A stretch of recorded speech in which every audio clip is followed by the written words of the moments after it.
It's just on a little bit crooked. Hang on. Alright, here I am. Hello everybody and welcome back to 12 FPS Gaming. I, of course, am Spartan Flash Sentry, and I hope you're all having a great Friday. Congratulations, you made it. So, the new patch dropped yesterday for Helldivers 2 into the Unjust, and I, like many others, took it for a test run yesterday to see what changed, what got fixed, what stealth nerfs there may have been, and of course, if it would blow up my computer. So, before I get into that, make sure you hit that like and subscribe button down below if you can. It helps me out a whole lot while I try and conquer this eldritch horror known as the YouTube algorithm.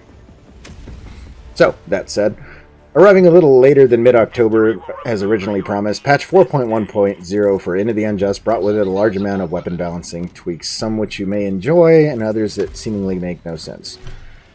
Starting off, there was a distinct effort to make a differentiation between the feel and effect of your primary, sidearm, throwable, and stratagem weapons, and the result is something that feels a little off.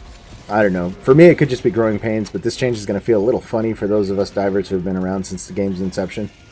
So, on ballistics, many of the primary weapons have received buffs in the advertised damage area, with seldom used favorites such as the SG-8 Slugger receiving a large boost from 280 to 330. Liberator series also received bumps of anywhere from 5 to 10, which helps them go the distance a little better against large crowds of enemies such as Voteless or Terminated. Tenderizer got an 8-point damage buff, and while it's still light pen, feels a little stronger against light armor enemies. It did, however, seem to struggle against the Devastators in the area of being able to take down that faceplate in a timely manner. In my live stream, you can pretty much see me going through an entire mag before the skull finally popped on a shield dev. A ray of sunshine exists, however, for you Scorcher stands out there. Good news, the plasma bolts are no longer affected by vegetation, so go ahead and mow that lawn. Pacifier got a boost as well, going from 50 damage to 55 with an increased stun value. One of my teammates tried it out yesterday, and though mildly better the verdict was, it still kind of sucks.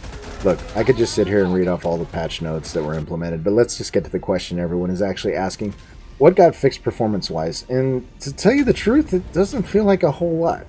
Now, credit where credit is due, I did make it through a 2.5-hour live stream that traveled across all 3 factions on level 10 difficulty with no crashes, so it's reasonably safe to assume that some of the crash bugs have been fixed. The notes mentioned fixing crashes that previously occurred on Illuminate missions, and I did not encounter any either, at least on my hardware. I am running on older hardware, and I'm wondering if that may be the secret to conquering the evil Stingray engine. I still have friends that are hard locking on this game, which tells me that there are some kinks to work out, though. One crash I could say that has been fixed is the one at the final curtain call. When you exit the game, it actually exits. Not sure why this wasn't an issue fixed well before the game launched, but hey, better late than never, I suppose, right? The melee weapons were advertised to have received a little bit of a buff in terms of speed and damage, and in regards to that, can confirm when they actually hit. I took the machete with me on a squid mission, and yes, it's still slow, yes, it's still heavy, but man, for its size, it could not seem to connect with any Voteless.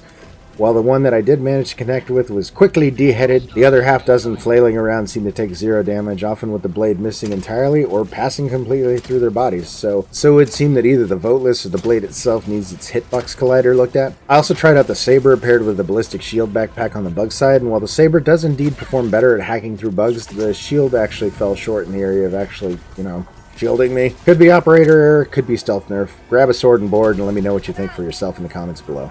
Getting on the optimizations now, and back to the point of what we were all asking for when we said this game needed massive fixes. We got some. It looks like the chest bleed out has been slowed down, though still faster than it used to be, but I'll take that. Ragdolling has also been relegated to a situational basis, so if you were like me and had learned how to utilize the power slide pinball effect of the ragdolling of old, time to retrain those hands because you're more often than not simply just going to get knocked over instead of yeeted. Audio seems to have been slightly improved. I did not encounter any dubstep glitches on the heaviest moments of the bot missions, but I'm still encountering it down in the caves on the Hive worlds. Other people with higher-end hardware have had the same issues, so I'm not going to say that that was a result of my CPU bottleneck. Performance-wise, when it comes to optimization, switching from particle systems to shaders has made a slight difference as far as enemy eyes have been concerned. Again, in true Swedish Rumpelstiltskin fashion, all things come with a price, and the bots are slightly more difficult to spot in dark terrain. However, any Helldiver worth their salt knows, if terrain problem, remove terrain. Speaking of terrain, asset distribution seems a little more spread out when it comes to vegetation and atmospheric effects, so those of you running at lower detail levels on struggling hardware will see a bit of a performance boost at the cost of visual quality. If you need a reference, just look behind me. All of this game footage was recorded on my laptop, which is sporting a Radeon 560 RX, well below the minimum spec requirements, I might might add. I did mention the file bloat in my Into the Unjust review, where the game had been creeping steadily toward 140 gigabytes. This patch managed to shave off about 6 gigs of redundant files, bringing it down to a paltry 134 gigs, which, though still a median install size, does give me hope that they will continue to trim the fat before our hard drives suffer from a coronary. And speaking of hard drives, for the sake of science, I conducted my live stream on the living room desktop, where Helldivers currently resides on a 10,000 RPM SATA drive. I would say the difference in load times between that versus my copy here on the laptop SSD was marginal at best. I hope the devs over at Arrowhead take this into consideration, and maybe removing those uncompressed files might still be a viable option for those of us still using, as one of my viewers endearingly said, spinning rust. Let's talk briefly about the enemies. They seem a little less aggressive than the patch prior, and this may be due to the optimizations implemented by the devs to the enemy AI. They removed a bunch of redundant code, so they may be performing a little less aggressively, although with more focus in terms of their battle strategy. So, buyer beware. They're going to be acting a little funny. Spawn rates seem to be decreased on certain worlds with lower liberation rates, as seen on some of the other creators' live streams. The Bile Drake, or Dragon Roach officially, has been given a nerf with health pools added to the wings and main body HP decrease, as well as lowered spawn rate and an optimization to fix their fire effects. And while still annoying, it's possible to take them down faster now. I can actually hear chargers now on the bug front, but tanks are still annoyingly silent.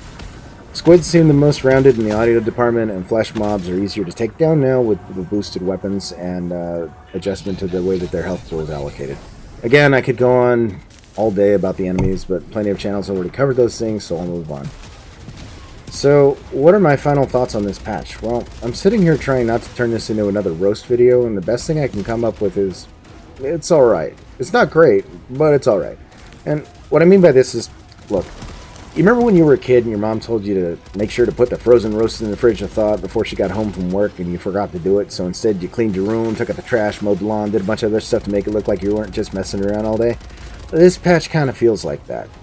What I'm seeing here is a larger ratio. We balanced ABC to compare to here's what we told you was broken in game, and we have fixed XYZ.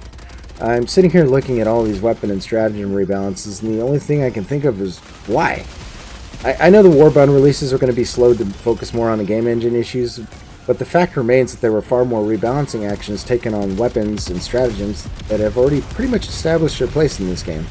Again, to Leonard, Nicholas, and the rest of the dev team, credit where credit's due. The things you claim to have fixed indeed seem to have been fixed, but I have to wonder how much more could have been accomplished had the game issues been the singular focus as early as when the review bombing first started to hit stream forums once Into the Unjust released. There are still the failing hardware issues to address, which I thought would have been ferociously soak tested in order to clear any liability on the matter. Also, I know that Shams has stated that more performance issues could take several months to address.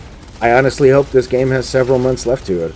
I want to see the A-Team return to the screen one day, but for now I understand why they're still putting the brakes on managed democracy for a while. And due to none of these being mentioned in the fixes, I still have friends who refuse to risk their high-end rigs before playing Helldivers 2 again. Add to that the other titles out like Battlefield 6 and Arc Raiders right around the corner, and the competition's going to be steep. Again, glad to see progress, and as to the ever-present question of are we back, I'd have to say not yet, but we're getting there. And that'll have to be enough for now. Anyway, as always, I'm Spartan Flash Sentry. This has been another episode of 12 FPS Gaming. Thanks for watching, and if you haven't uninstalled the game yet, I will see you on Planet Chuhi as I once more endeavor to carve my path back to Aurora Bay. Good hunting, Helldivers. Spartan.